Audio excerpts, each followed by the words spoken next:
We have calls that have been coming in. Let's go ahead and take one during this segment, Logan. Yep, let's go to Taryn, who's calling in Kansas on line 1. Hi, Taryn. Hi, gentlemen. Thank you for everything that you do. I just wanted to make a comment about the State of the Union address. I'm hoping to hear more adult-like behavior from our leaders, from Trump, from Biden. I think the American people overall have been turned off by the childish behavior, the name-calling, the tit-for-tat, and it seems like they spend more time doing that than running the country. Look, I think that your sentiment's probably reflective of a lot of people's right now. I'd like to see substance. I think for both candidates right now, because I call them both candidates, because President Biden is clearly going to be the nominee for the Democrats and President Trump is clearly going to be the nominee for the Republicans. So we know who the nominees are. I think they don't need to be talking about what happened in 2020. I don't think they need to be talking about what took place in 2016 with Russia and the hoax and all of that. I think they need to be looking forward with policy. And I think if you look forward at policy, then you have a clear distinction of which way do you want to go, and that gives the American people a real choice. Yeah, but I don't know if either of them are really great about not looking back. No? But that's kind of maybe the problem, the Achilles heel on both of them, which is they love looking back. They love looking back at the negatives.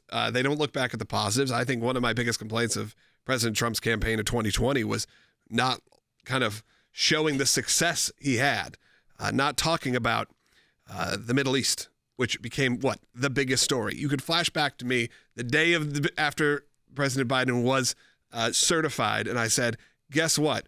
All of you are going to be talking about the Middle East in just a few months or a couple years. You're going to forget how peaceful it is right now. And here we are in probably the most unsettling time. But President Trump didn't run on that.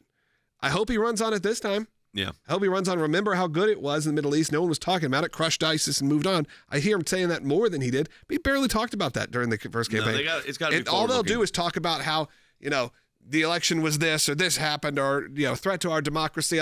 Move forward. Let's move on with our lives. Look, I think when people don't want to think about what happened 4 years ago, truthfully. They don't want to think about the fact that we lived through how horrible and chaotic it was and has been over the last 4 years. And thankfully, over the last year or two, we've started to turn that corner into somewhat of normalcy, and then giant wars happen. Yeah.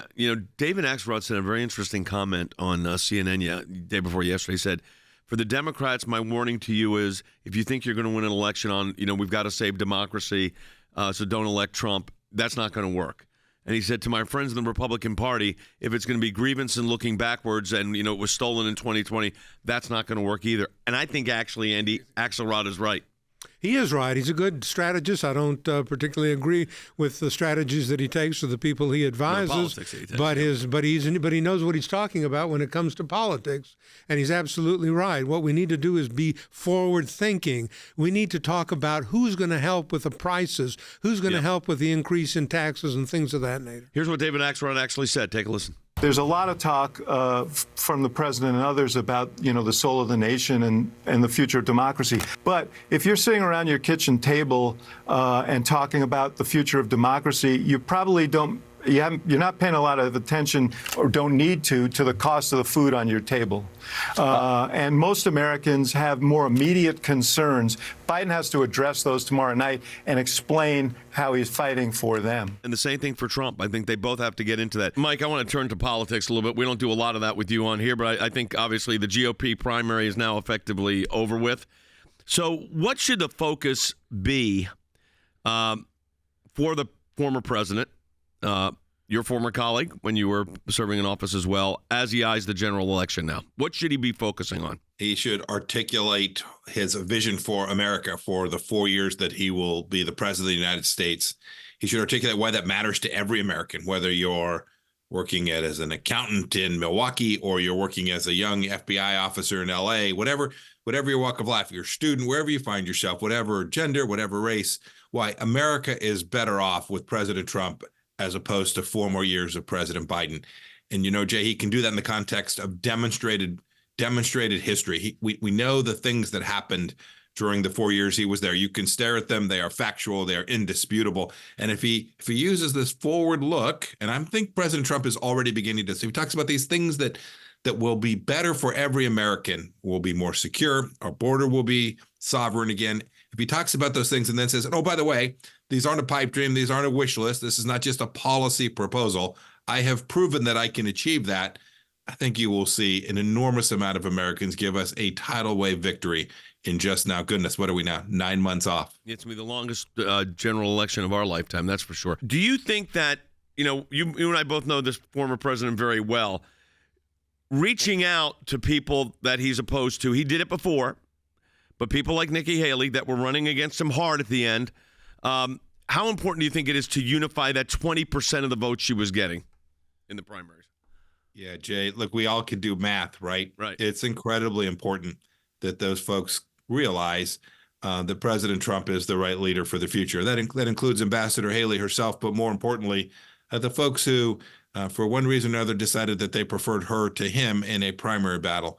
Now that that's behind us, we all have to just recognize that whatever there may be, and I campaigned too when I was in Congress, there can be hard feelings. It is time for us all to recognize that we have to do the right thing for America, and that is to support President Trump come this November. I saw this morning, I think he put it up on Truth. He talked about the folks who'd supported Ambassador Haley coming to join, that he invited them in. I'm glad that he has done that. And I'm convinced not only will he continue to invite them in, but logic will prevail as well. They will see that this is a better solution. And we often in life find that we don't get our first choice in everything, Jay. Right. We shouldn't for a moment think that because of that we should do something that is not in our best interest. And I think the best interest for every Republican, and I think large swaths of them will come to see this, is President Trump as opposed to another 4 years of President Biden. So let me switch to the President Biden side of this. He's got the State of the Union tomorrow night. What message do you think that the president picks now that the general election is, basically set? Does he play to that? I imagine he will. There'll probably be less politics than we'll see in the days that follow, but he won't be able to help himself, right? He talks about MAGA extremists. He talks about the fact that the problems at the border are a result of the 4 years of the Trump administration. That dog's not going to hunt, Jay. The American people are smarter than that. I hear them oftentimes say, gosh, if the Americans just appreciated what we've done for them. The truth is, I think Americans can see what has been done to them. And so I am hopeful tomorrow night he will be in the spirit of unity. That has not been his model in his 4 years. But there's not much that he can talk about with inflation running rapid, a wide open southern border, and 2 wars. It's a pretty narrow field for him to try and run through in a State of the Union address to tell a story about why people are better off. I don't see how he's going to pull that off. No, I appreciate it, Mike. We appreciate your comments on this, and I look forward to having you back on. And thanks for your hard work and working with us. It means so much to us. Thanks, Jay. Yep, absolutely. That's going to do it for today's broadcast. We want you to support the work of the ACLJ by going to ACLJ.org during our Life and Liberty Drive. It's a very important time, but we have launched specifically this Life and Liberty Drive because that is how we continue the work here. Without you, none of this happens because we are supported exclusively by our ACLJ donors and ACLJ champions. So you can go to ACLJ.org right now. Again, all donations are matched, and we really appreciate it.